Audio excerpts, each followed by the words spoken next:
Well, welcome. It's a great day to be outside. Thank you all for coming. My name is Sandy Wilmot. I'm part of the Natural Resource Inventory and Mapping Committee, along with Penny Miller and Karen McKnight. And Ryan Oakes, who can't be here today. I'm so glad to see you all here. This is sponsored by our committee because we've just finished our natural resource inventory and have a lot of really interesting maps and information about our town, including a lot of forest-related information. So we thought it was appropriate to have two foresters come talk to us today. The report that came out was done by Arrowwood Environmental, and you can find links on our town website. I have a copy here that belongs to Penny. You can get a copy printed if you want. Just let me or one of the committee members know about that. Our trip today is kind of divided in two. One involves going to places that are really close to the road so that everyone can participate. And then our final couple stops will be just a little bit more walking. We won't be hiking the mountain today, so you can rest assured about that. So I'd like to introduce our two speakers today. These two gentlemen both work for the State Forestry Division. Keith Thompson is used to be the Chittenden County Forester many years ago, and now is in charge of the statewide County Forester program. He also has some property in Underhill, so we thought it was good that he came too. Benedict is the new Chittenden County Forester. His office is in Essex, but he roams around. He is learning about the town of Underhill, so anything you can share with him about information you know of, I'm sure he'd appreciate it, especially having to do with if you have your property in the current use program. So I'll let these two talk for a minute, and then we're going to go just across the road to talk about some forest issues close by. All right, like she said, my name's Benedict. I'm a Chittenden County Forester here. How many people here own forest land, just by a show of hands? All right. Anybody have particular things they're interested in their forest or learning on this walk? Things like wildlife, carbon resilience, old forest, any interest you guys want to shout out at all we could talk about over the course of this walk? How to invasives. Invasives, okay. And how to replace them as we go back. Yep. I think some of the geology, if there's, about an interesting rock that we might see, a big rock, or how they got there. Okay, I will point out a big rock if we see it. Carbon, okay. Yeah, how to prepare for climate change. Okay. Very good. Like overall forest health. Overall forest health. To do those, the active carbon sequestration. Okay. You could repeat this. I'm sorry, what? Repeat what folks were interested in. All right, so far we're interested in geology, invasives, carbon resilience, overall forest health. Did I miss any? I think those were... All right. How to encourage wildlife to Cur- seek their ways through the forest rather than the roads Okay. and things. How to encourage wildlife moving through the forest. Yeah. All right. Well, very good. So I'll keep that in mind as we're kind of going through the day, and Keith will keep that in mind as well. Sandy also asked that we talk a bit about managing forests for birds, so Keith might jump in a little bit more on that one than I will, because I haven't gone through that training yet. But I think with that, we can go ahead and cross the road to that little park by the river. All right, so I want to stop over here and talk. So we're talking a bit about forests. We have this river right here, and between the river and us is this kind of riparian area. It's not very wide, as you can see, maybe only 20, 30 feet wide between the river and where it kind of ends right here in this hard edge that's mowed for this park. But riparian areas are really interesting. They're really important. really unique species found in them. I walked all along this river down to where the kind of meets another tributary. I saw some interesting tree species, cottonwood, box elder, this red osier dogwood right here, this little shrubby thing. What else did I see? I wrote it down somewhere. American elm, balsam fir, white ash. So just a lot of diversity in these riparian areas. They're very unique. But this one's very small. It's not really kind of able to play out its ecological processes in full. It's very disturbed. We have, this park right here where they're keeping it mowed, not really able to kind of follow through on ecological processes. And also where you tend to see a lot of human activity, you tend to see a lot of invasives. So I saw honeysuckle in here, multiflora rose down there, buckthorn, knotweed, a little bit further down. So I saw a lot of invasives right here. As we're talking about the importance of controlling invasives, when those invasives start to take over, the native vegetation isn't able to actually, complete its successional kind of timeline. So it's really important to try to control them. If it's really small infestations, you can try to control it mechanically, things like pulling, cutting. If it's a little bit bigger than that, you might want to start to consider using herbicide or chemical control means. You could think about doing stuck comp if they're larger, where you cut them and then only dab herbicides on the cut stump there. It's kind of a toolbox of different things you can use, and it's best to think about what's right for your infestation level and your landscape. But coming back to this, so the inventory that Underhill had done is all about natural communities. And so when you think about natural communities, it's interacting assemblage of organisms, their physical environment, and natural processes that affect them. And that idea is kind of like you can kind of see a pattern to it. It repeats over the landscape when you kind of get those things coming together in different areas. So a riparian area is going to have a natural community that's very different from something on the slope of Mount Mansfield. You have different things coming together, the water, the soil type, organisms that use it. It's going to be very different from the natural community on the side of Mount Mansfield that's going to have, different soils, different topography. And plants are a really good indication of natural communities because they can't move and get away, which is nice. So you can kind of see what's going on there, unlike, a bear or a deer that might roam over multiple different community types.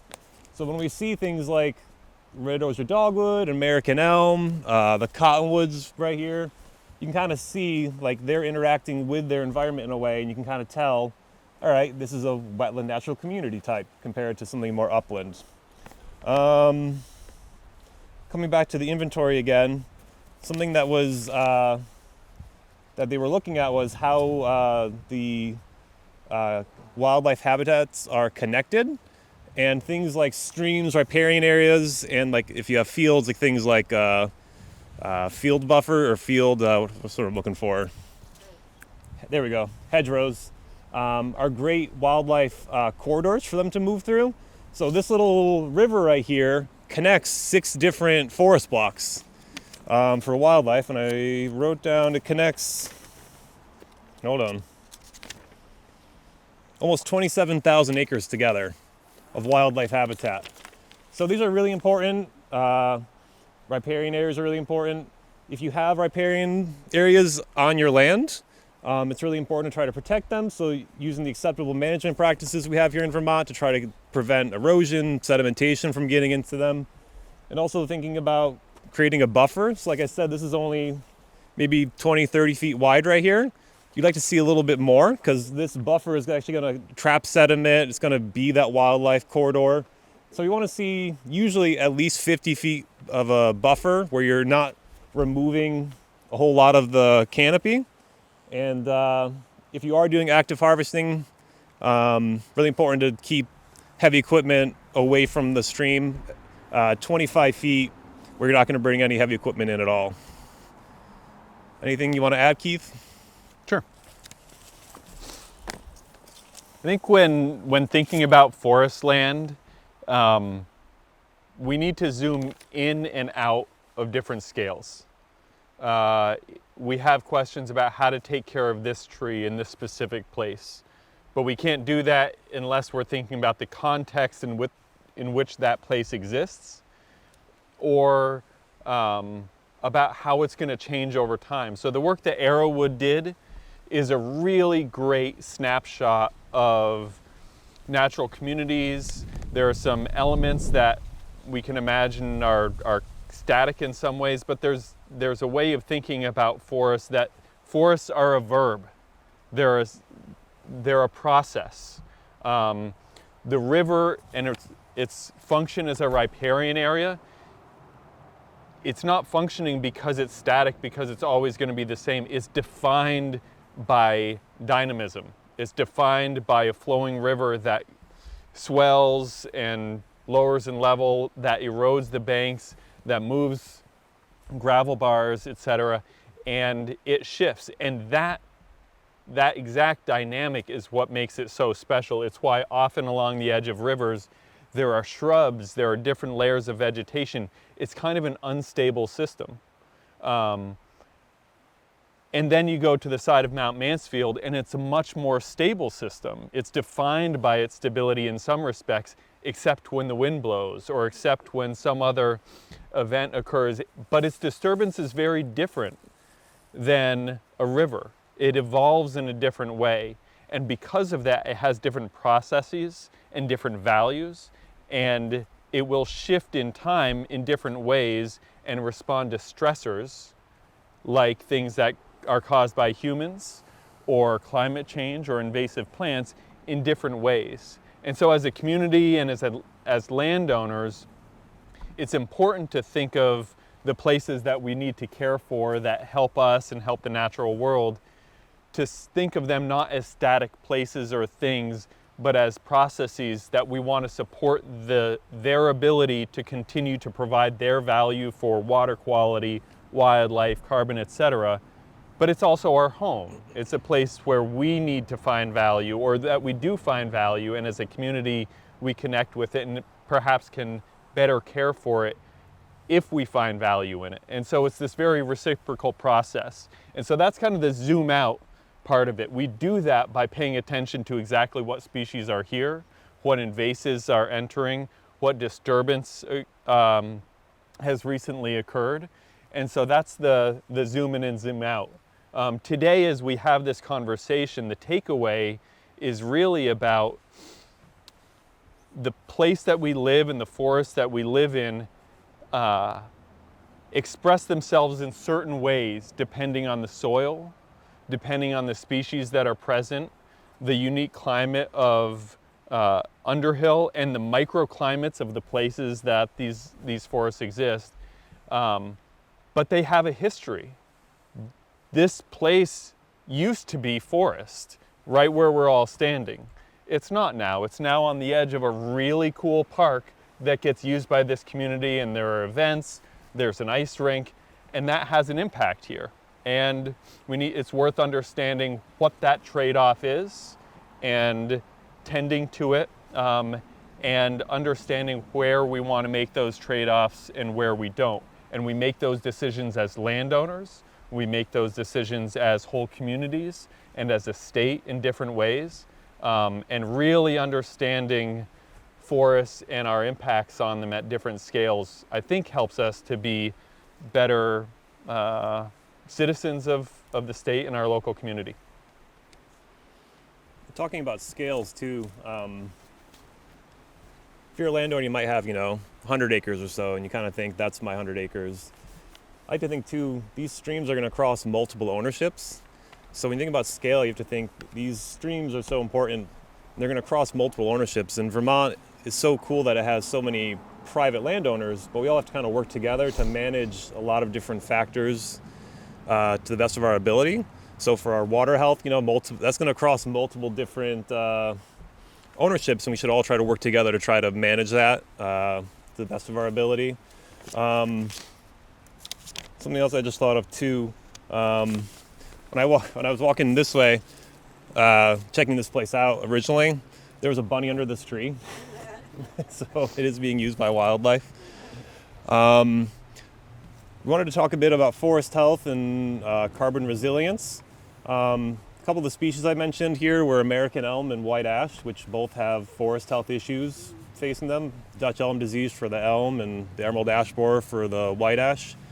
So managing for diversity a lot of times, trying to increase diversity on the landscape kind of offers more resilience because it'll have more options to kind of bounce back from potential health issues. If all the ash and the elm die right here, we will still have things like balsam fir, the cottonwood. I think I saw some red maples down the way if I remember correctly. So if all those trees die, which I hope they don't, the system will continue to have trees in the system. So increasing diversity is really important. The other thing is, if you are a landowner and you have elm or white ash or something potentially on your landscape that might not be there in the future, it is okay sometimes to cut those trees if you have an economic interest, but I would encourage you to also keep those trees on your landscape, not to just remove them completely, because we don't know how things are going to play out, 100, 200, 500 years in the future. So to keep that genetic diversity on the landscape, I think is really important. Yeah. I don't know, so I didn't remember out the camera, so I was thinking we could walk down that way a little bit and just kind of see some of the different tree species and where the streams kind of intersect. Is everyone okay walking a little bit further down this way? Yeah, Yeah. I was actually really happy that you pointed out the American elm and these guys. Yep. These were all planted intentionally. Oh, were they? Yes, by the Conservation Commission. The American elm is supposed to be disease resistant, Okay. so it's sort of an experiment. And one of the reasons we planted them is, although it's hard to see if you're just looking now, but this bank and over here is like rife with knotweed. Yeah. And one of the things we wanted to do is stop it from encroaching on the park, and also seeing if this could help sort of, I don't know how long the roots are with these, or 4 of them, I believe, and they've all survived. See if we can sort of stabilize the bank. Yeah. Yeah, because I know you probably talk about what's happening at the confluence of Yeah. the rocks. Yeah. Yeah. Can I take one moment? I just want to express my appreciation for the intentionality of selecting certain species and making a choice. It sounds to me like there was a problem that was recognized. There's an eroding bank, there are invasive plants, and there is a place for native species to grow here. And the planting of the trees was a proactive choice to maintain human interests and the stability of this place and protect the water quality and the ecological value of the stream bank. And this is a really big question broadly in the state right now. What does it mean to care for our forests and our landscape? And as people recognize how important forests are, there's something we say, if whatever the problem is, forests are part of the solution. Some folks who are recognizing that and really appreciate that make a logical conclusion that forests are part of the solution, and therefore protecting them in their current existing condition at all costs without intervention is the appropriate strategy. Because we have done a lot to screw them up. That there's some logic to that. And at the same time, there are impacts that we have made that prevent the ability of the forest to respond appropriately to current stressors, to eroding stream banks or emerald ash borer or drought or things like that. And with appropriate interventions, we can better equip forests to respond to those stressors. And so in this case, there was a real intentional choice to intervene in a careful, thoughtful way to meet some needs. And there are different ways to do that. Sometimes planting trees, sometimes doing nothing, sometimes harvesting some trees or controlling invasives, or there are so many options, but that choice to thoughtfully intervene when appropriate and stand back when appropriate are the careful and sometimes really difficult decisions that landowners and communities need to make. All right, with that, let's go on this trail over here just a bit, check out the streams a bit more. All right, so we had 2 questions. I'll just repeat, I guess. So, is the red oyster dogwood that we saw over there native? It is. It's a great riparian plant. It is native, so if you have it in your yard, it's very pretty. And the other question was if emerald ash borer attacks white ash. The emerald ash borer will attack any of our native ash species, white, green, and black. So that's very unfortunate. There is some possibility that some white ash might be resistant somewhat. So again, like I said, if you have any ash on your landscape, you can, feel free to try to recover some of that economic value, but I'd also encourage to keep some white ash on your landscape because of that genetic diversity. Really trying to encourage new seedlings, just trying to keep that ash on the landscape. But I wanted to come over to this little area because I think it's kind of neat, and I think it highlights a couple things. We have I think this is the Brown River, right? And we can see a couple different smaller streams coming into it. So we've got a confluence of different streams coming into the river here. I think that really highlights what I was talking about, like different, those streams are across multiple different ownerships. It's so important that we try to manage riparian areas and streams on our own properties, because it really all gets concentrated into these larger rivers right here.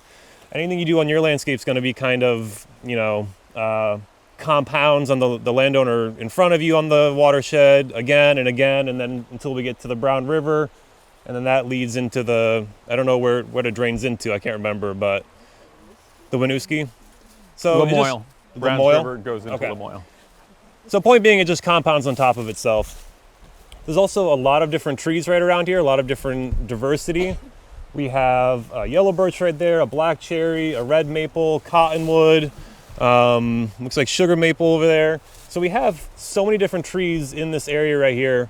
It's really highlighting that resilience we were talking about, having more diversity on the landscape in terms of tree species, in terms of tree sizes, really allows any system that is under stress to react potentially a little bit better than if you had like a monoculture of one tree species, especially if it was, all ash or all elm, something like that.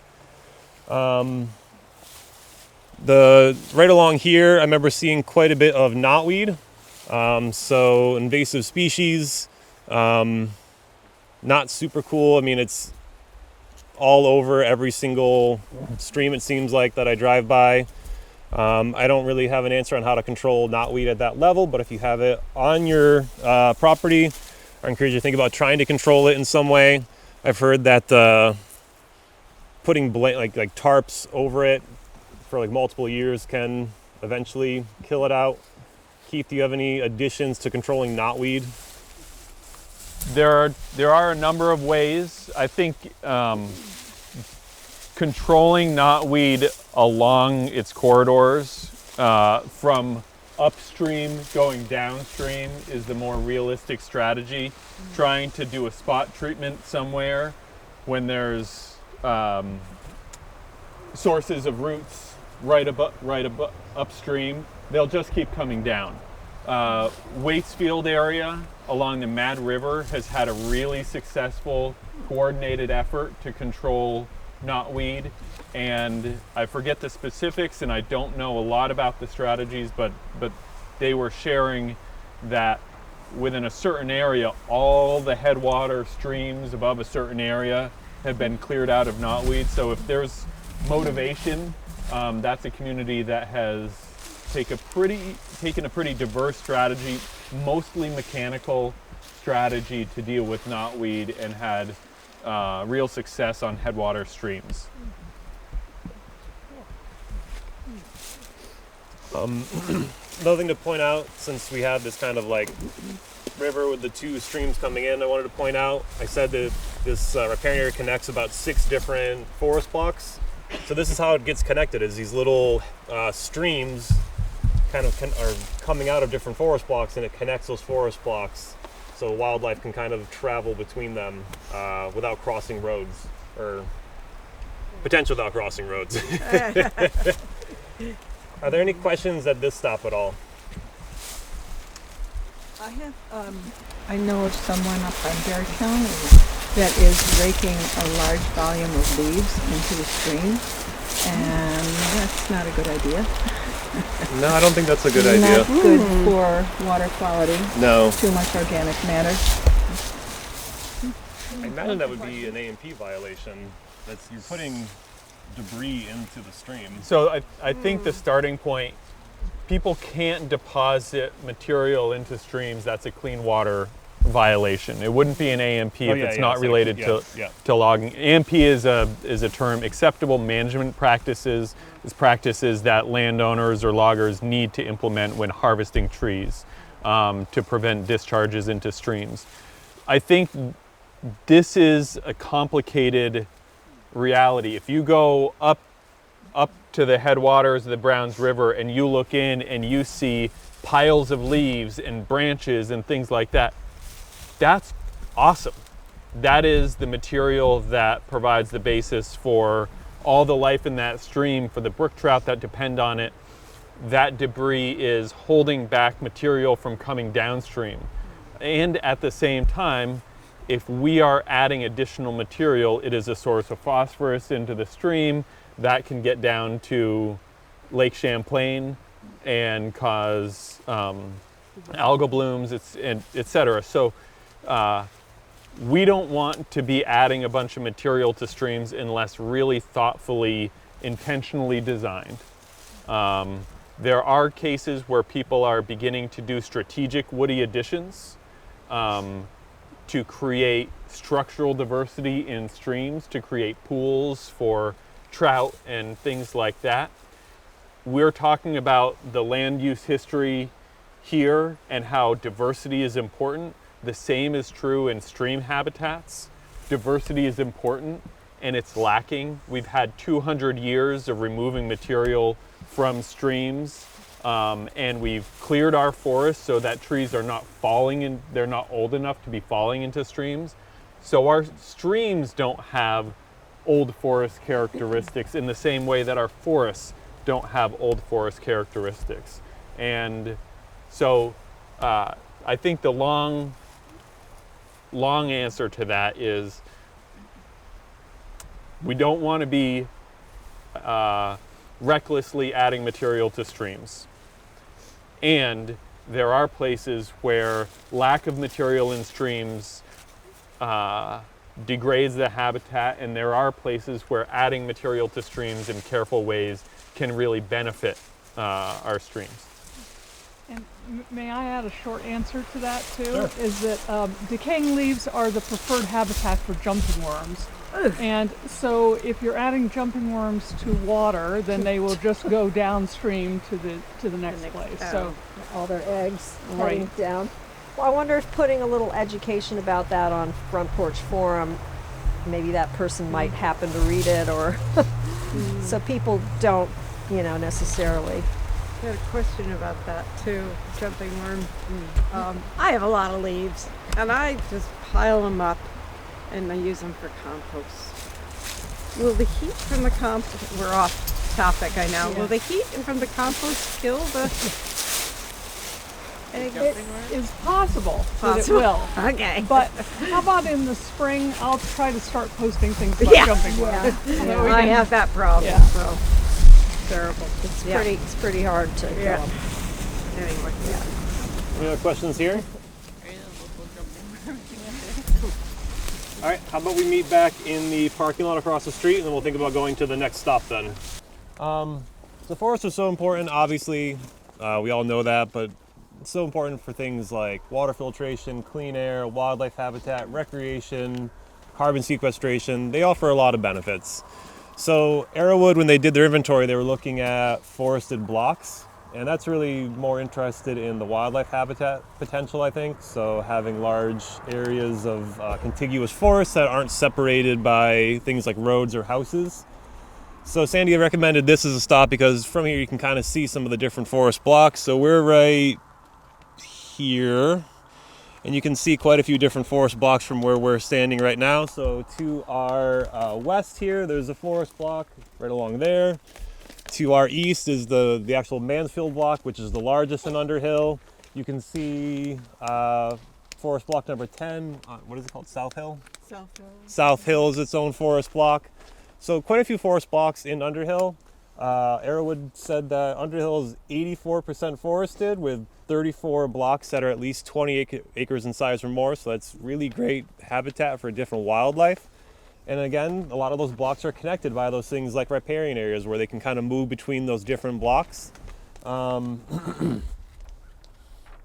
Yeah, I just mentioned the Mansfield one's obviously the biggest, over 17,000 acres. The larger the block, the generally it's kind of correlated with greater biodiversity, larger populations of those animals. And the other thing I want to say at this stop is really like, so it's important to have forests, important to have larger forests if we can. So with Vermont being owned, the forest being owned by private landowners, it's so important that they're able to keep forests as forests, because that's how you continue to get those benefits. So if you keep forests as forests, you keep getting those carbon benefits, that wildlife habitat benefit, things like that. So programs that allow landowners to continue to own forests are really important. Things like current use that lower the taxes and allows people to continue to manage their forests. What made me think of is that there's a sign right there as you come in that this is the Vermont Land Trust holds the easement to Casey Hill. So land trusts, conservation easements can be a tool to ensure that forests continue in perpetuity in Vermont. Continue to get those benefits we see from forests. The other thing I wanted to mention is just real quick is I said, a lot of Vermont's owned by private landowners. 80% of the forest land is owned by private landowners here in Vermont. So it's kind of a patchwork of, different people managing for different things. And it's just, allowing those landowners to continue to own forests is how we're going to see those benefits continue into the future. I can't think of anything else here. Keith, you have anything to add potentially on a landscape scale? I think I'll just take a brief moment to talk about carbon. Because it might be a good thread as we go to the other places. There's a really cool resource. This is online, and I can hand this around about forest carbon. Forests have two main functions related to carbon: sequestering carbon, where they're taking carbon from the atmosphere and putting it into the trees, and then eventually into the soil. That's sequestration. Or where they're taking it, that's the sequestration aspect. So carbon is either sequestered or stored, and oftentimes the two functions get conflated. And you can imagine here, without any forest here, as trees start to grow, it hasn't stored a lot yet, but it's beginning to sequester a lot rather quickly, at a quicker rate than older forests will. But after 100 years or 150 years, the trees are big, trees are starting to fall down, that carbon is going into the soil. That forest may not be sequestering carbon quickly, but it is storing a lot of carbon. It's holding it out of the atmosphere. And this is one of the balancing acts we need to create. When we're managing forests for carbon, and we need to manage forests for a lot of other things, including carbon, there are trade-offs that we need to consider. But if we're focused exclusively on carbon, we want to have places that are actively sequestering carbon, young forests that are actively growing, individual trees that are actively growing and pulling that carbon out of the atmosphere. We also want places that are putting it back into the soil. We're allowing trees to grow old, grow large, fall down, and develop that soil. And that is storing that carbon. And so we want both. And then we begin to bring in other factors. So if we're talking about certain habitat features, we may say, oh, we don't have enough young forest here. And that may not be a very resilient condition if it's really absent from the landscape. And so when we choose to create that habitat condition to favor young forest species, we may have a trade-off with the stored carbon in those trees. And I say that because both goals are laudable, both goals are sound, but there is a compromise, there's a balancing act to consider. And it's not to say that there's one right approach. It's important to consider the trade-offs. It's important to strike the balance and consider the choices thoughtfully. And as we go from place to place, we can talk about what those balancing acts might look like. This is kind of the last stop where there won't be walking involved. Next, we're going to head to the school right down the road, and we're going to walk through their forest a bit, so there will be more walking. I don't think we'll do the whole loop, but it is a bit of a small hike in, so if you're not comfortable with that, we're going to be walking a little bit more on the next stop. This side of Casey's Hill used to be also all clear. Would you see anything wrong about returning that to meadow? Do I see anything wrong with it? Yeah. I don't know. I guess I don't know why you would, but it's an option. It's a steeper sliding side. For sliding. Got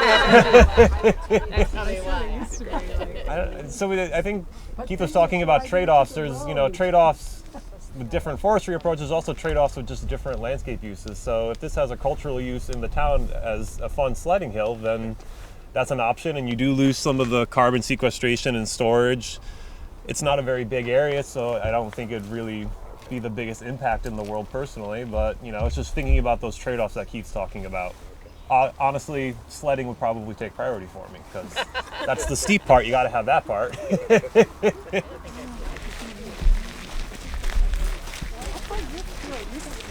All right, so here we are in the school forest, kind of our first actual forested stop. And we've been talking a bit about land use history. This one is kind of a unique land use history in that it's a plantation, red pine and white pine.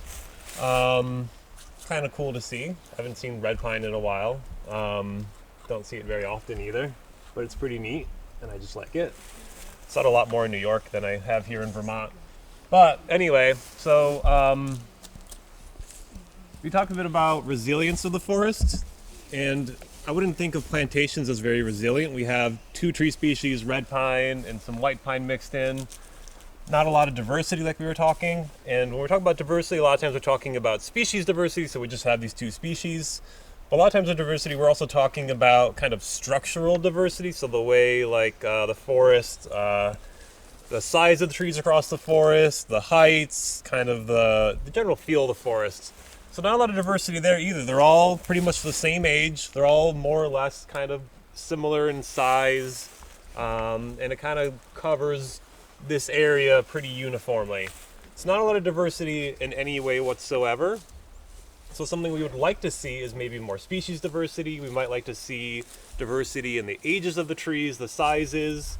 Might like to see diversity maybe in how like the patches, so maybe there's some older trees and then like a patch of smaller trees, just increasing that diversity overall. You can see that this plantation is getting a little bit older. I'm seeing some standing dead trees like this snag right here to my left or your right. In terms of wildlife habitat, I don't think of plantations as usually very friendly to wildlife, or you're not going to optimize wildlife habitat, but those dead standing snags are great for wildlife. Things like woodpeckers will obviously dig into it, and then other animals, other birds, other mammals can excavate those woodpecker holes more fully and use them as cavities for nesting.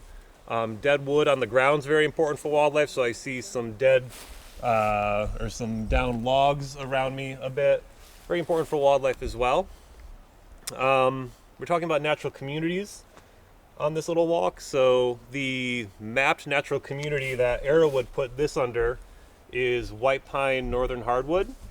And I haven't explored the rest of this block. Block 23 is fairly large. It was, I didn't write it down. Block 23 was big, pretty big. So the rest of the block could be a little bit more actually natural white pine northern hardwoods. But obviously right here, this is a plantation, so it's not a natural community. So you need to look at what's going to come up afterwards, after this plantation's gone. So looking at the understory can give you a better indication of what's actually supposed to be growing here. Kind of tricky because things that grow up in the understory might not be reflective of the final forest that you would expect here. Looking on the understory, I see a lot of white pine, which makes sense. We have white pines. I'm seeing a lot of hemlock, beech, red maple. So to my eye, it kind of looks a little bit more like maybe a hemlock northern hardwood site. But it's kind of hard again because hemlock and red maple are both generalists. But talking about scale a bit, so Arrowwood was looking at a very, bird's eye view of the whole forest, and they said it was white pine, northern hardwood. When you get down to a smaller scale and you're actually looking on the ground, things might look a little bit different. What else do I want to talk about here? You want to jump in at all, Keith, while I look over my notes? Sure. We've talked a lot about resilience, and I want to talk about what that means and why it's important. Resilience is really the ability of a forest to recover from disturbance. And given human pressures, given climate change, there's a lot of known disturbances that are occurring. There's human impacts from recreation or harvesting activity or invasive plants coming in or invasive pests like emerald ash borer, hemlock woolly adelgid, beech leaf disease, those things that are affecting us. There are windstorms or flooding or drought associated with climate change. And then there's all sorts of unknown stuff that's coming down the pike. And we've talked about diversity being a really important characteristic to support resilience. So why is diversity so important for resilience? It's important because having diversity creates what we call, and this is a very nerdy term, adaptive pathways. They're pathways that something can happen, and if these characteristics, there are multiple characteristics in place, young trees, tall trees, different species, then the forest is able to, some of those species or some of those things can provide opportunities for the forest to evolve in that direction, where the other pathways may not be taken. And an example might be you have a forest that's loaded with jumping worms, and all the duff is gone, but you have a bunch of down rotten wood. So in a healthy forest, absent jumping worms, you might have trees coming up out of the soil everywhere, but because the jumping worms ate all the duff, the trees aren't going to grow there. But if there are a bunch of down trees around that are holding moisture, that are a place for hemlocks and yellow birch seeds to germinate, we now have a substrate where those trees can take root when otherwise they may not be successful. And so that down wood provides a pathway that enables that forest to recover. A lot of forests don't have high densities of jumping worms, but that's a possibility. Another example might be if a big windstorm comes here and there's no regeneration in the understory, then it's a blank slate for whatever comes, and it could be invasive plants. But if the forest has been supported or has developed regeneration in the understory, at this point right now, there is enough young stuff in the understory here. If these trees fall down, and we hope they don't, but if they do, this forest is going to be okay in the place that we're standing right here. And so those are examples of the adaptive pathways, that there's basically a bet that's been placed that, great, I'm going to place a bet on the young regeneration. I'm going to place a bet on seed production from large trees, so I'll hold on to large trees. I'm going to place a bet on germination opportunities in down wood, so I'll make sure to retain that or recruit that. So all these different opportunities that can carry a forest forward are the things that diversity provides. Diversity provides a path forward for the forest. And so the more paths we have, oftentimes the more resilience we have. There's also an option to think about active management in plantations. So we're saying it's very even age, very kind of similar across the, not very diverse. you could think about actively managing something like this to try to create more diversity. So as Keith said, we already have a nice understory layer here of hemlocks, white pines, red maples. You could think about cutting small groups of these trees or girdling them, cutting them and leaving them. You have options, but doing some active management to try to progress this forest kind of along its natural pathway. You can kind of see that way. There's quite a few standing dead over there. So it's kind of already happening anyway, so you can kind of think about trying to progress that along a shorter timeline.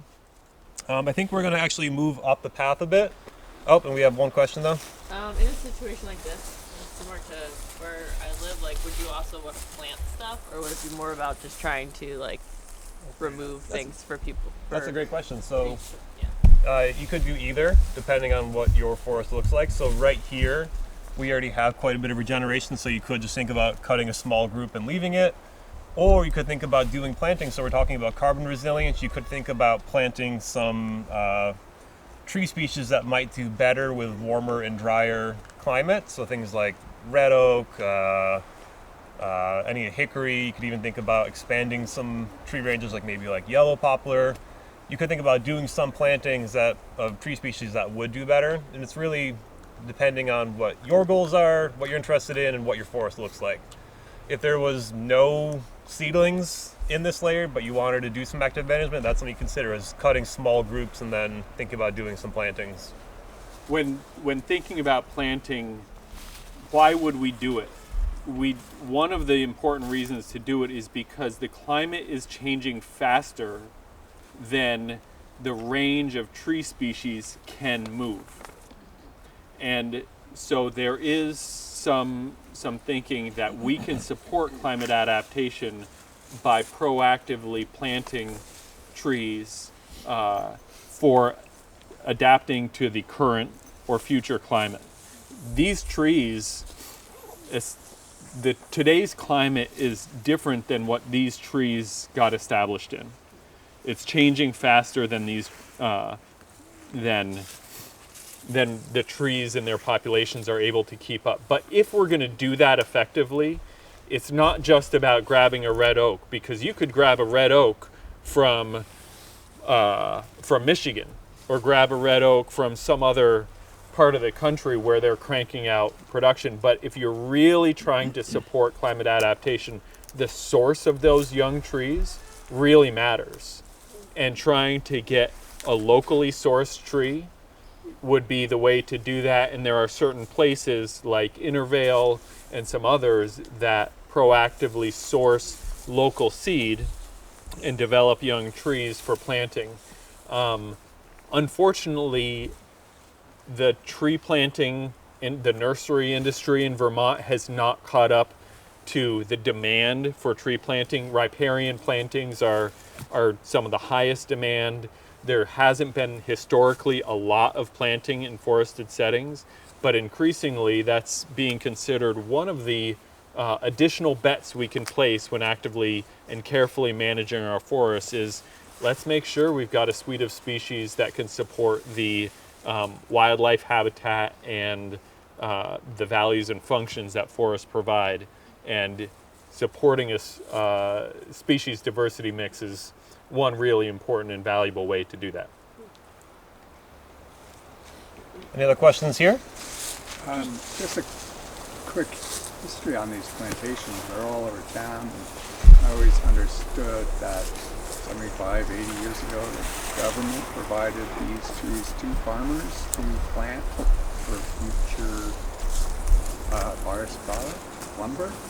Has that ever been? And then it turned out they weren't any good in the end. I don't know if they weren't any good. I don't know if they weren't any good in the end. I think I don't know the history as well.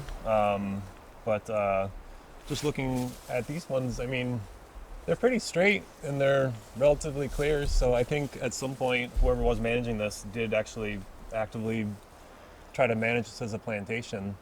They did log it about 25 years ago. Okay. I Yep. forget what group did it.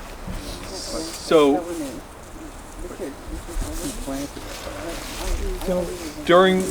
sorry, go ahead. Have these reached their maximum economic potential? at this side and this spacing? Well, they've certainly reached, I think, the height they're going to. The crowns are relatively small, so I think probably... And they're shading each other. I think, well, a while ago they probably should have thinned it out a little bit more. And is that realistically possible, selective harvesting, taking every third tree in a stand this dense? I mean, yes. I think at this point, though, I think if you were to do something like that, They'd knock each other over. I think it might do more harm than good. Yeah. I think at this point you need to think about doing Patch. either patches or potentially just taking all these trees and letting the understory kind of, like Keith was saying, like hedging your bet on the seed bank and what's already germinated. If you feel different. Well, I think I want to lay the foundation a little bit. So we're jumping into what's called silviculture. And I'll give a little bit of background of, so during the Dust Bowl and CCC years, there was a recognition, Vermont was largely cleared of agriculture. And there was a time where people said, wait a second, trees are not just impediments to agriculture, they're a potential economic crop. They protect our water quality. This was a conversation in the 30s and the 20s that people said, wait, we can invest in this. This is significant value. Let's plant out a lot of our fields that have been abandoned. And plantations were one of the most efficient strategies to do that. And there was a lot of optimism, but not a lot of experience in how to do that well. A lot of the stock that came to plant our trees came from the Midwest. And So kind of the same issue we were just talking about. Same issue. So it came from the Midwest. They were looking to grow fiber and material and stabilize the soil. They weren't thinking as much about our ecological systems, though they recognized that there were values there. The plant it and forget it thing in a plantation is not a realistic way to realize economic value. Trees need light, they need water, they need space, and in order for them to grow well, you need to plant them close enough that they train each other to grow up. But then at a certain point, they begin to compete with each other and deprive each other of resources. And as a tree that is grown out in the open has so much space, it spreads its branches out and captures that light. A tree that is growing out crowded with other trees is reaching up. And so the crowns on these trees, the branches and the leaves up there, are just at the top. They're not spreading out. And that means that it's just a toothpick. And when you start to thin these out, they are adapted to their environment. The amount of wind that they can withstand is proportionate to the amount of wind that they have had to experience over the years. And it is distributed among all the trees around it. So when you start taking out other trees around these trees, and in many settings, that's exactly what you want to do. I want this tree to grow bigger, then I give it more space. But if I give this tree more space and it is not stable, especially with the storms we've had, the wind can drop down in and blow it over. And especially in plantations, I started as the county forester in 2011. In December 10th of 2010, there was a major windstorm at the same time that there was a major snowfall. And in plantations like this, the softwood plantations took a lot of snow, and then there was a lot of wind, and it was just dominoes. They just toppled over all over the place. And I've been to neighborhoods back here where they dealt with major blowdowns from that. And so that's the balancing act. It's one thing to, how do you give space to an individual tree? But then that might be a great hypothetical, but the specifics of the situation, this tree may not be able to handle a lot of space right now. And certain trees are really able to stay in the understory or grow slowly for a long time and then respond. Hemlocks, this is my favorite tree. It's my favorite tree because That one specifically, or just This yes, is Keith's favorite tree. I'm always That's why out we here. stopped here. This tree, there's a book called Silviculture of the Northeast. Or Silvics of North America. The hemlock, there's an example of a hemlock tree growing in the understory for 700 years before being released, where it then gets sun and then growing to its full potential. So some trees are just really good at doing that. Hemlock is an example. Sugar maple can do that on good sites as well. Red pine cannot, not for the life of it. Once it's crowded out, it does not respond well to opening up. So this is a tree that you really need to be proactive. That hasn't occurred here. And so what that means is you've got limited options. Some forests you can go out and delicately thin and really add spacing. Others you need to say, you know what, if I'm going to advance this young regeneration, if that's how I want to take care of this, then I probably need to be okay with some more patch or group cutting of trees and then leaving other areas intact. And so that's some of the calculus that goes into considering management. These aren't actually growing anymore. Is that right? They're not getting any. They are. Growing. They are growing very slowly. Right. And given their height relative to girth, economically speaking, isn't it wisest at this point to take every one of them out? I guess it depends how much they're worth. I'm sorry? Probably depends how much they're worth. Yeah, that's the next question. They're so skinny. You really see these as saw logs as opposed to pulp? So softwood, 8 inches is a smaller diameter. So you've got a saw log here, for sure. It's pine. And so I think that this is a great way to think about this, or a great discussion to have. Isn't it best to? That presumes that there is one set of variables that will lead to the right answer. It's not the case. There are factors that affect the balance. What is the right calculus here? And this tree has economic value. And will this one tree pay for a logger to come to cut it and pull it out? No, it won't. Will 100 of these? Probably. Well, that's what I'm thinking. If somebody's going to go to the trouble of cutting and thereby exposing what's not cut to wind throw, that it might actually be smarter to do it all at once. And so then we get into... and then release all the rest of it. Right. And I think that when we're balancing the economic realities, the human use realities, like we've got recreational use, if a bunch of trees fall across these trails, then the human use of this is degraded. And that's its own real cost. The school uses it a lot. We get hazards. That's a consideration. And at the same time, if we come in here and take all of these out, then the carbon habitat value, some of that could get lost. Is that the trade-off that we want? And so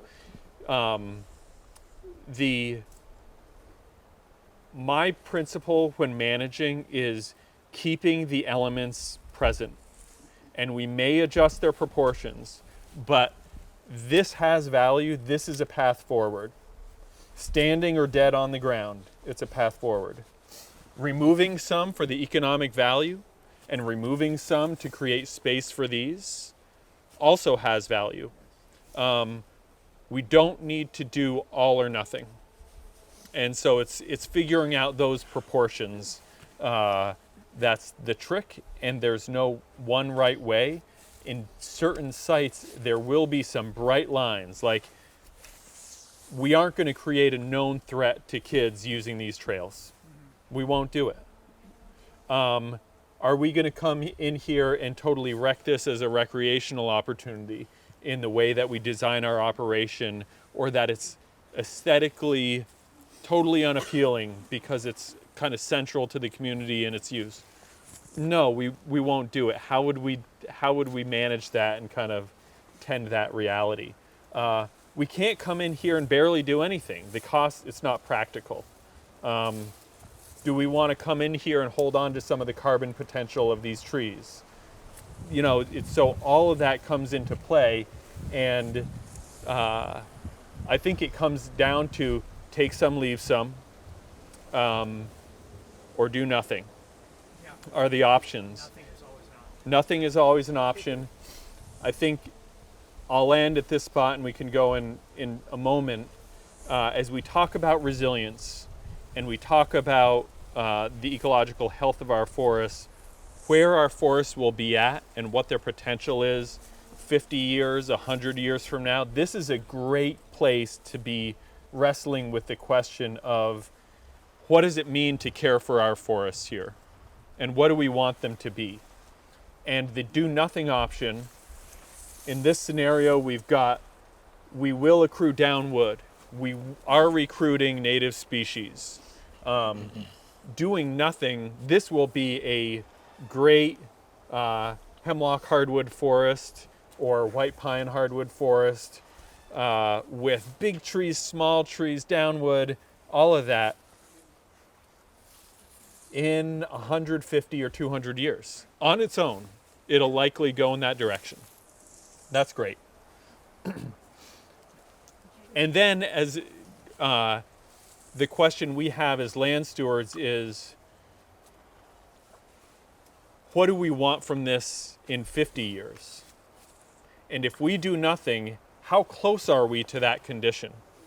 And is there any opportunity or any value in accelerating that time frame?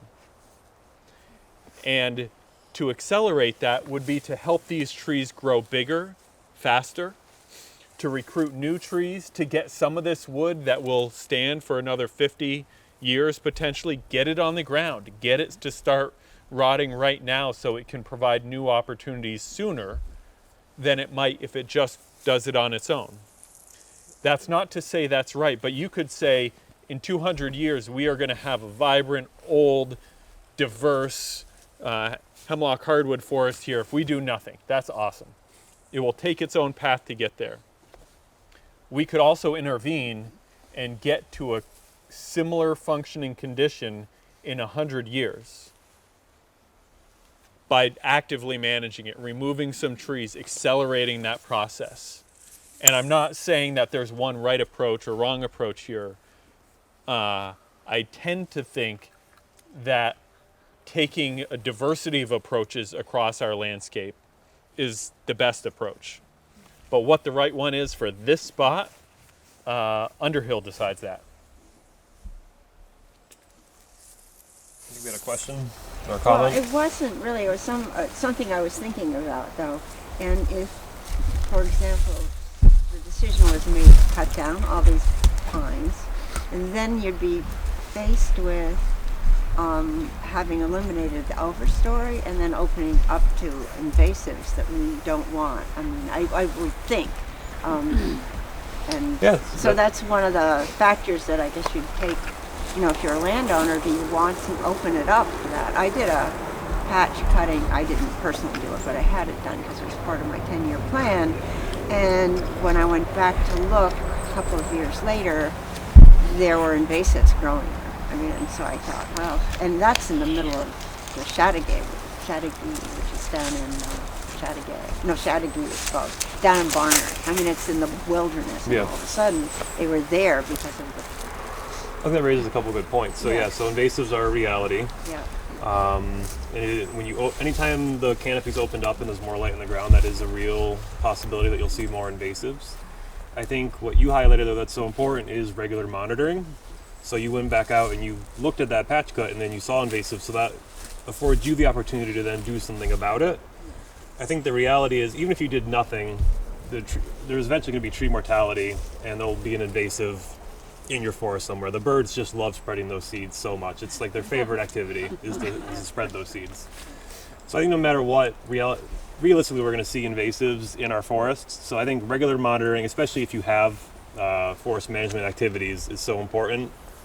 and then handling it once you see that. Because when the invasives are relatively low density on your property, it's much easier to tackle that than when it's suddenly, an entire patch cut of them.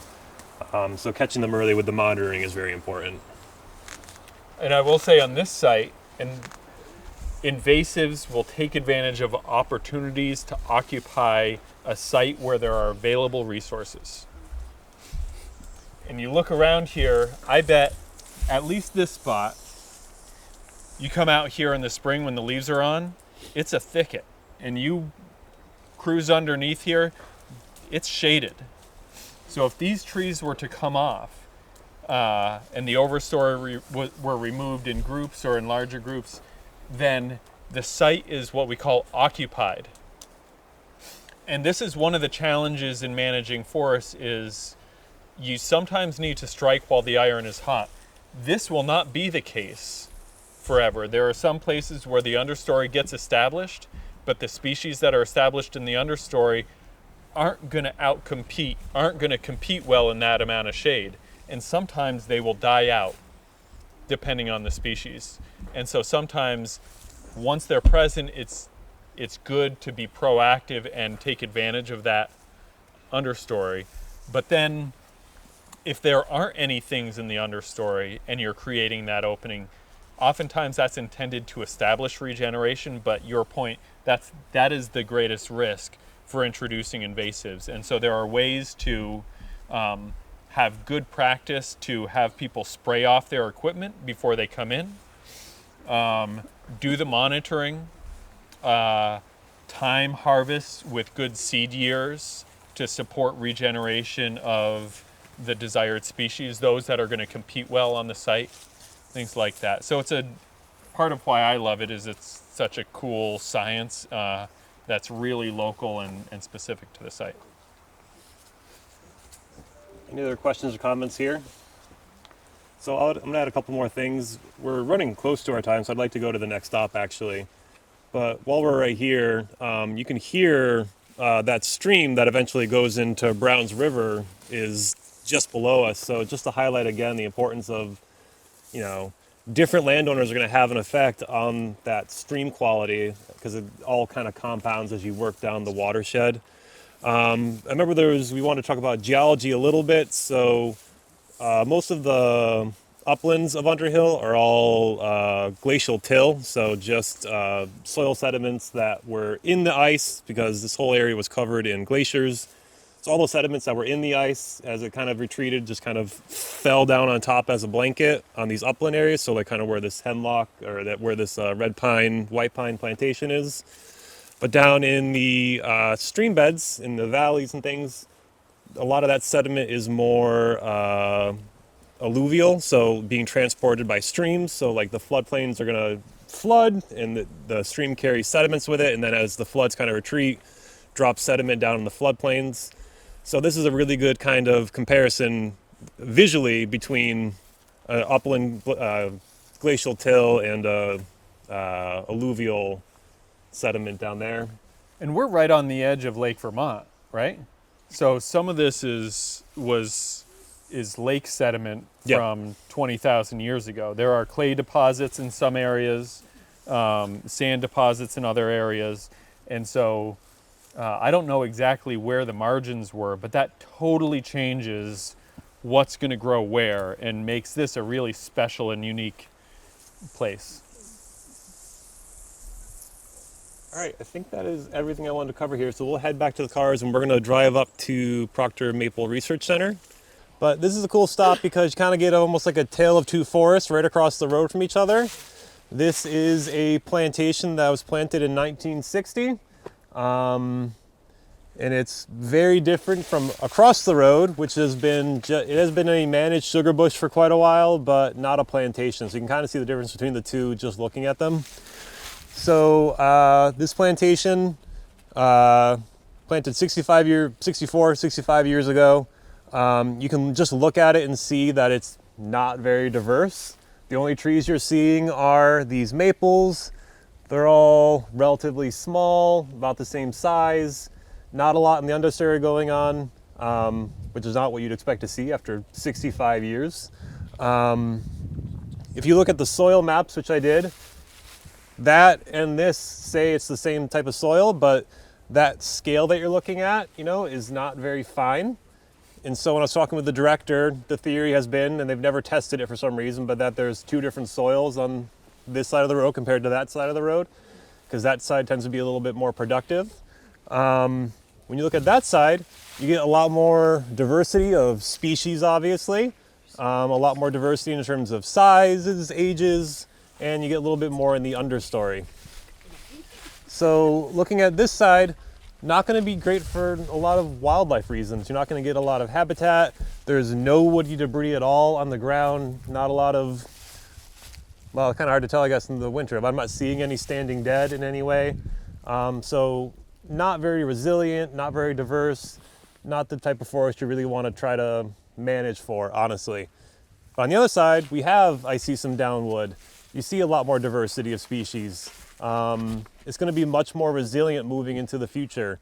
The new director, I think he's only been the director for 3 to 4 weeks, said he has quite a bit of interest in managing for carbon resilience in sugar bushes, because I think it is a great opportunity to have a forest product, maybe without harvesting necessarily, but you can manage for more diversity in there. You can think about, different age classes, different species, different structural goals.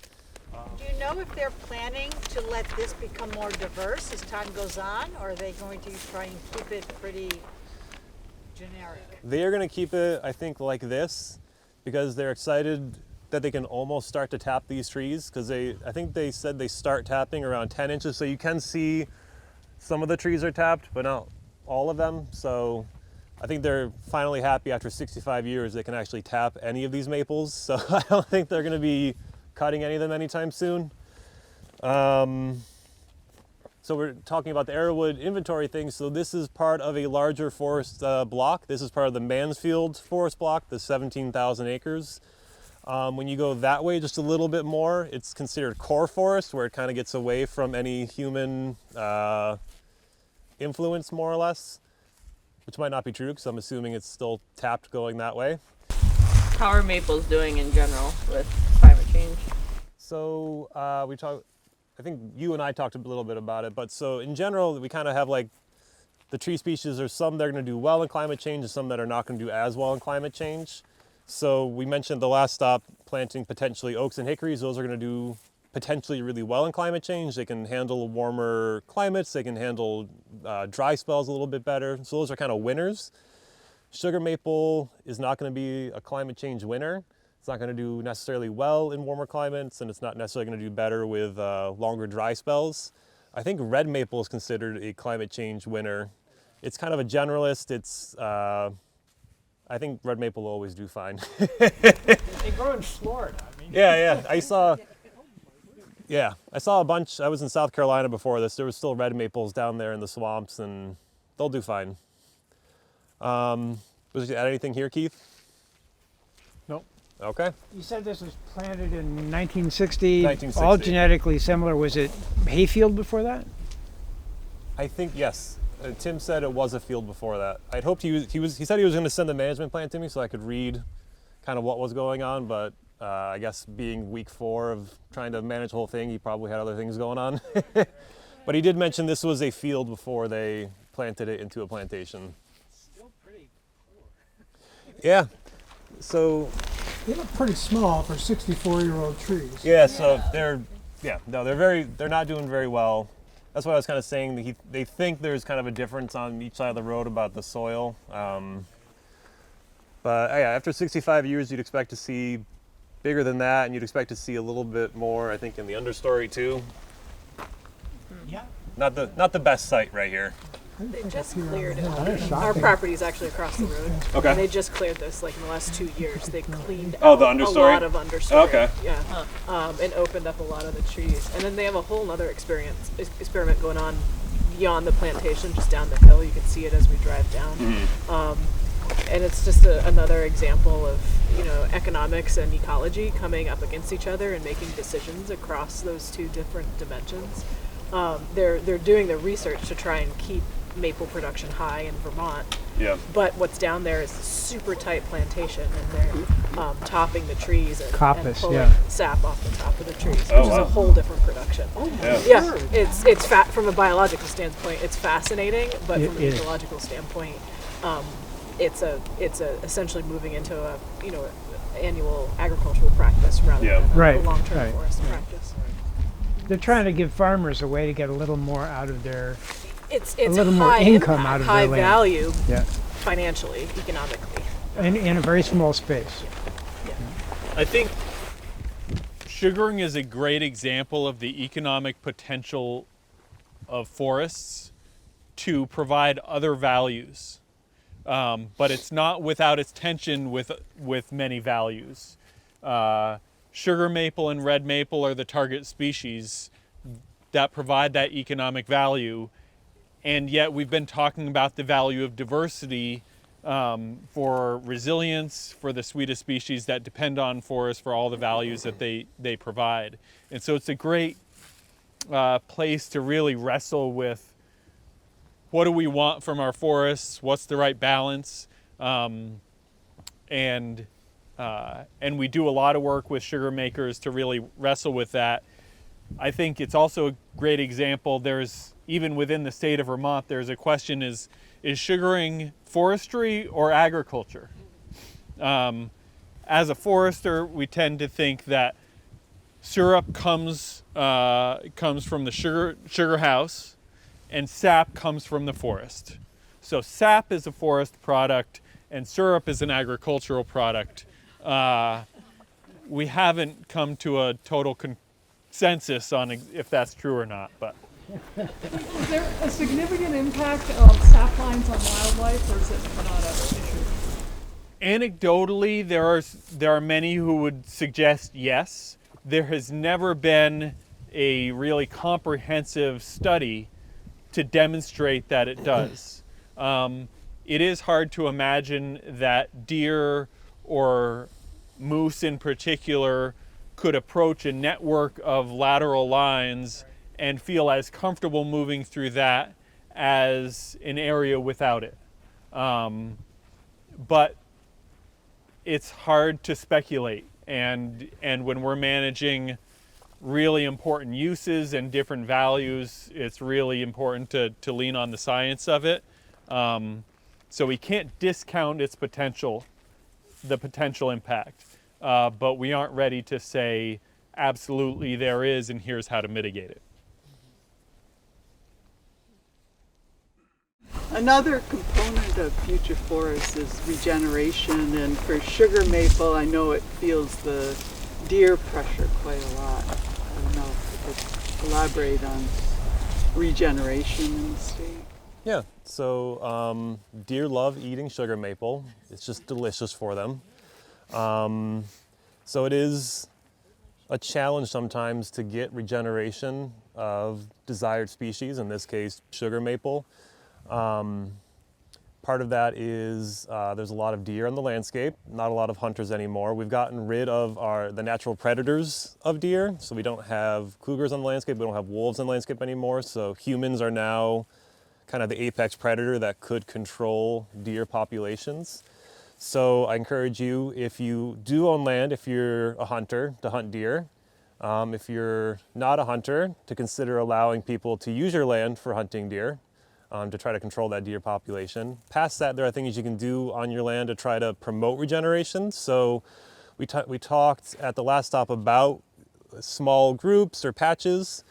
Sometimes the idea is generally if you kind of open up a larger area of your forest, it might make more regeneration on the ground, so it might overwhelm the deer's ability to browse until that regeneration gets above the deer browse kind of level.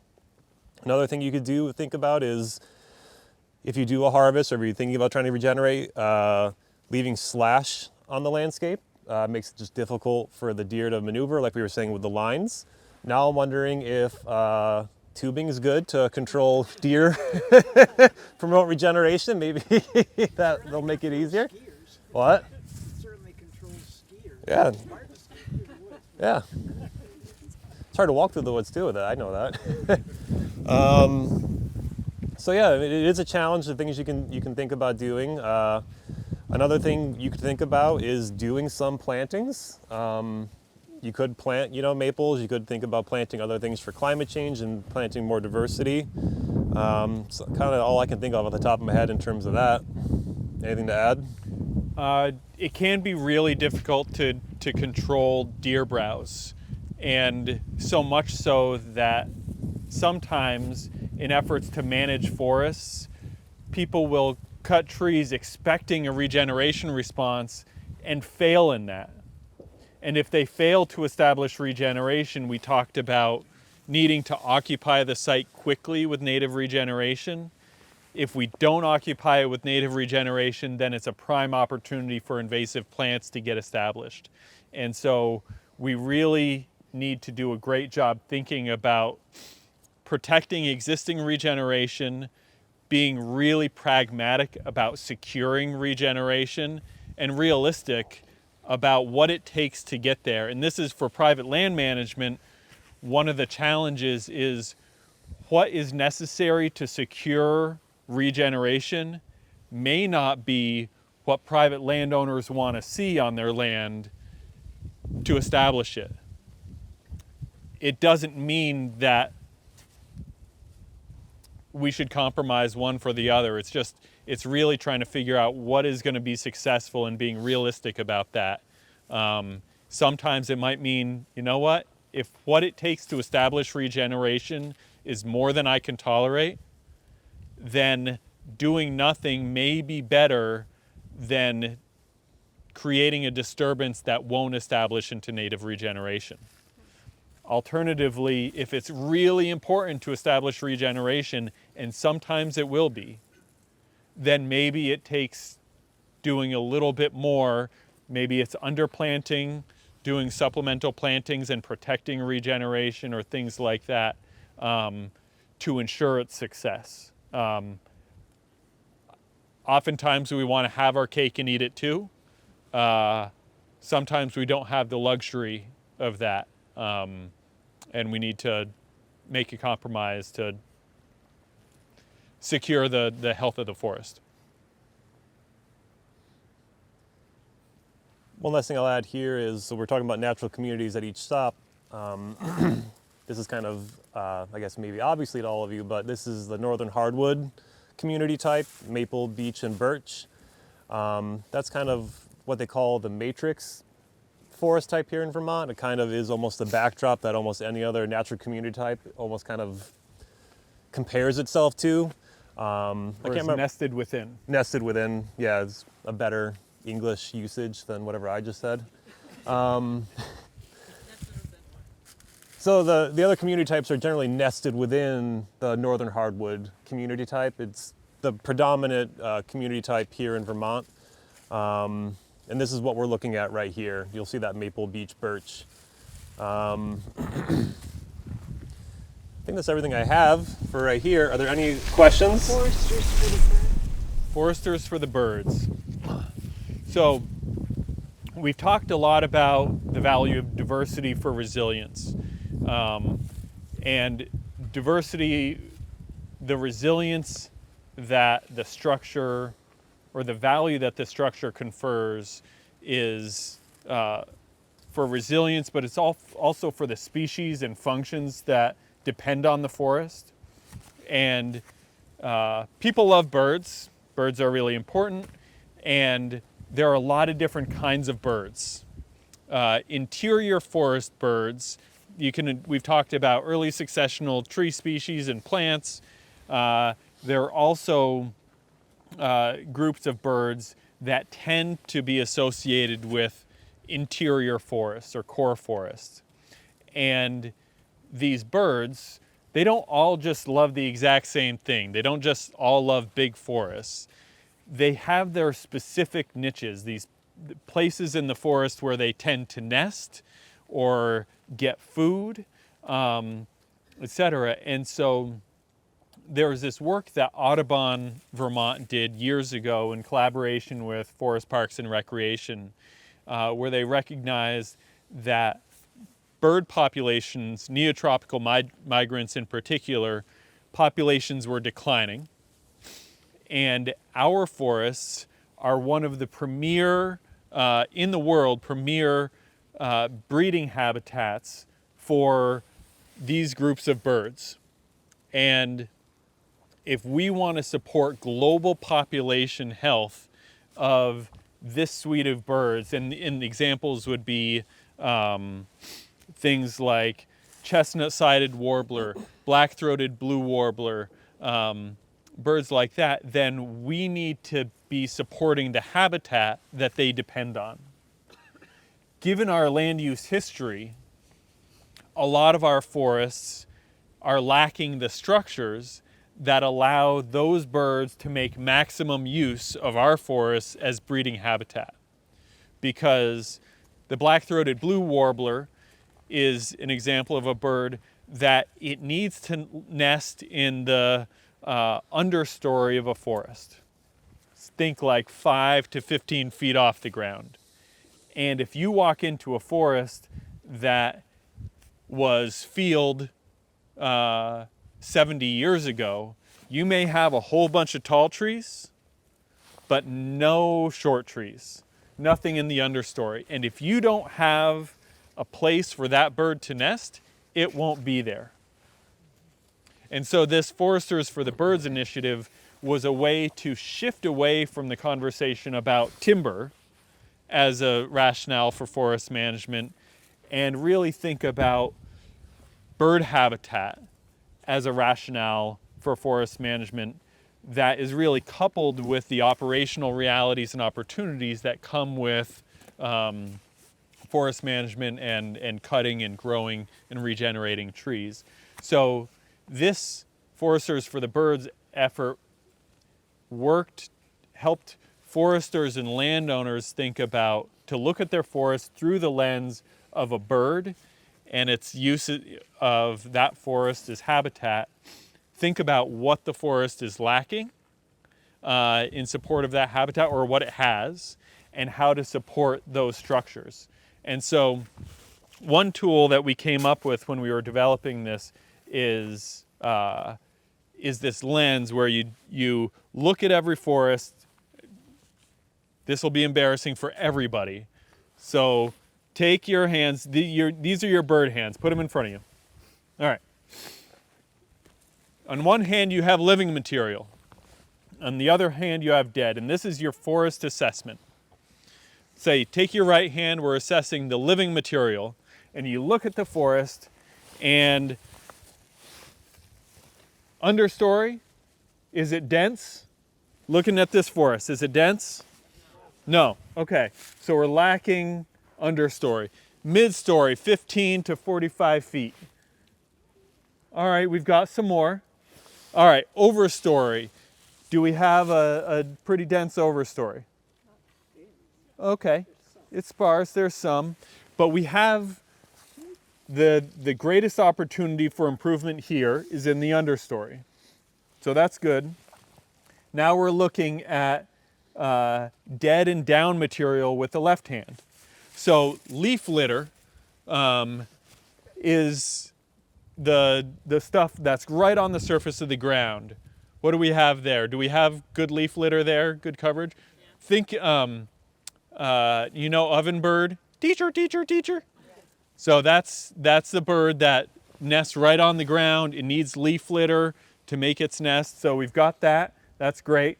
Then we're looking for big downwood and small downwood. So big downwood, 10 inches in diameter or bigger. Do we have a lot? No. And then piles of fine woody material, and this is a disturbing assessment tool, but if you can throw your cat through it, then it's not dense enough. It's that people also use that for how much do you need to prune your apple tree. Always cats? Always cats. I don't know. It's a common denominator. There's got to be some weird history to that. Whoever came up with it, yeah, you they can own cut dogs. that. What's that? You're trying to wait. Through dead wood? Is that what you're saying? Yeah, we're assessing dead wood. And so the point is that birds will use piles of fine woody material to glean stuff off of. They'll use it to hide from predators, things like that. It's lacking here. And then on the top finger, we're looking at cavities and snags. Cavities are holes where owls or chickadees or woodpeckers can use. Snags are standing dead trees. Oftentimes, the bigger the better for snags. And so dead wood is lacking here significantly. So using that, we can say understory and fine woody material and snags are the best opportunities for improvement here. And so when we're thinking about how to take care of our forest, what our management options are, we might make a recommendation like we were at the other spot to do small groups. And when we do a small group, we could girdle some trees to create snags, ideally even leaving some what we call legacy trees. Girdling a tree will create a standing dead snag that will be great for creating food for a short period of time underneath the bark and for perching, but because of girdling the tree, that's like cutting a little bit into the base of the tree and leaving it standing. Because of the way that tree dies, it's not as good as a snag that forms naturally. And so in the short term, girdling a tree is good for snags. In the long term, it's not as effective as just holding on to and supporting retention of standing dead trees in the long run. But dropping and leaving some trees and leaving tops intact, leaving them in the woods is really great for taking care of the forest. And this is one real challenge that as a culture in the forest we really need to develop. What is beautiful in our forest is often perceived as what is pristine, easy to walk through and see through, and that is not what provides value for fungus, for beetles, for birds, for wildlife. I think that sense of what's beautiful is born from a utilitarian perspective, that we depend on wood. If it's down on the ground and we are not burning it, then we're wasting material.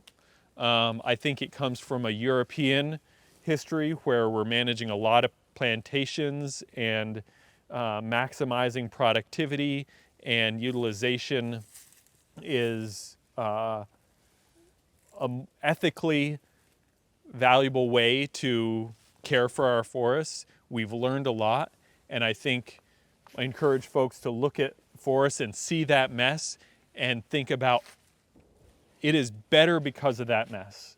It is healthier because of that mess. It's doing more as a forest. It's more foresty because of that mess, and therefore it's beautiful. And so that's messy is best. Messy is best. Yeah. So that's the short version of the foresters for the birds, and there's a lot of discussion about how to support species diversity, how to support habitat.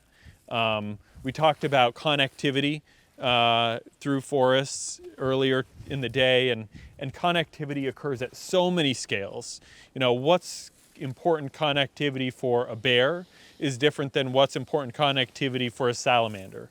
And so when we're talking about how to take care of our forests for connectivity or any value, we can't just use broad terms like, I'm managing for wildlife. It doesn't mean anything when we're that broad. We need to be talking about specific species. We need to be talking about the specific places and the unique values that we're managing for. And then when we are thinking about things at that level, we can be specific enough to be successful. and to know what's going to be supportive of those goals. It doesn't make a ton of sense for me to be up on the top of Mount Mansfield managing for salamander connectivity, depending on the site. But it may be really important for me to be thinking about Bicknell's thrush habitat and the species that are dependent on the unique conditions associated with that place. Down here, thinking about this wetland swale, that's really unique in how we manage that. The vegetation we use, if we're managing this for a sugaring operation, how are we managing our lines? Where are we driving our ATVs or our equipment in a way that maintains the hydrology there and the integrity of that site? All of that comes into play, but it only makes sense on the ground. The right practice in the right place is based on what's happening on the ground. And I think that as a culture, we're often talking about the right thing to do in every situation. There's no right thing to do in every situation. We need to have the suite of tools available to us to be responsive and be thoughtful about what the right balance is and employ those tools with proper care to really support the outcomes that we're looking for. Any other questions? Round of applause. Yay. Thank you. So many topics. Thank you very much. All right, I guess just to reiterate the takeaway, forests are dynamic, they're changing, land use history has a huge effect, diversity is very important within your forest, across the landscape, and that's it. That's all I can think of. And talking to foresters helps Yeah. a lot. Yeah. So Brandon is the Chittenden County Forester, and in his role as the Chittenden County Forester, one of his main roles is administration of the current use program, reviewing plans, doing inspections, but doing events like this, going out to properties and providing some specific guidance on what's happening here so that we can get to some of the specifics like what is happening here, what are the tools that might be helpful in supporting certain outcomes is how Brandon can help. Sometimes it can take a while to schedule, but reach out to him if you've got any specific questions about your property, and at times he'll be able to visit and provide that advice. And that's whether you have 100 acres or 1 acre, it doesn't matter. Yep. Happy to help no matter what. I've been in backyards in Burlington answering questions about a single ash tree, so happy to come out no matter what. Thanks. Thank you. Thank you very much. Current use minimum for forest land is 25 acres. Yep. Thank you all for coming. Thanks, guys. One thing that I'll throw out there is a lot of times we get caught up in what the right thing to do for the forest broadly is. There's value in that, but I think more importantly, finding places that you love and taking care of those places, that's enough. Like, take care of the places that you love in the way that feels right, and learn and learn and learn about what it means to take care of it. I think that will lay the foundation for really thoughtful stewardship going forward.